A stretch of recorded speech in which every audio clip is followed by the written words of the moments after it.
دیکھو اچھی طرح اس بات کو ذہن نشین کر لو، اگر تمام انسان مل کر تمہیں کوئی نقصان پہنچانا چاہے نہیں پہنچا سکتے مگر جو کچھ اللہ نے لکھ دیا ہو، اور تمام انسان مل کر تمہیں کوئی نفع پہنچانا چاہے نہیں پہنچا سکتے مگر وہ شے جو اللہ نے طے کر دی۔ آپ پھر میں کہوں گا ذرا تاریخ کیجئے، اسے فرض کیجئے، اسے سوچئے، اگر اس حدیث پر ہمارا دل ٹھکا ہوا ہو تو کسی سے ڈر ہوگا؟ یہ مجھے نقصان نہ پہنچا دے، یہ میری رپورٹ خراب نہ کر دے، یہ میرے یہ نقصان نہ پہنچا دے، اس کا ڈر، اس کا ڈر، اس کا خوف، اس کی خوشامد، اس کے لیے جا کر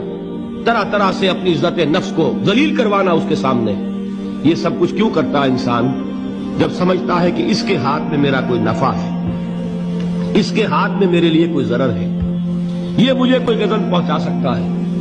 یہ مجھے کوئی نقصان پہنچا سکتا ہے، یہ میرا کوئی کام بنا سکتا ہے، یہ میری کوئی ضرورت پوری کر سکتا ہے،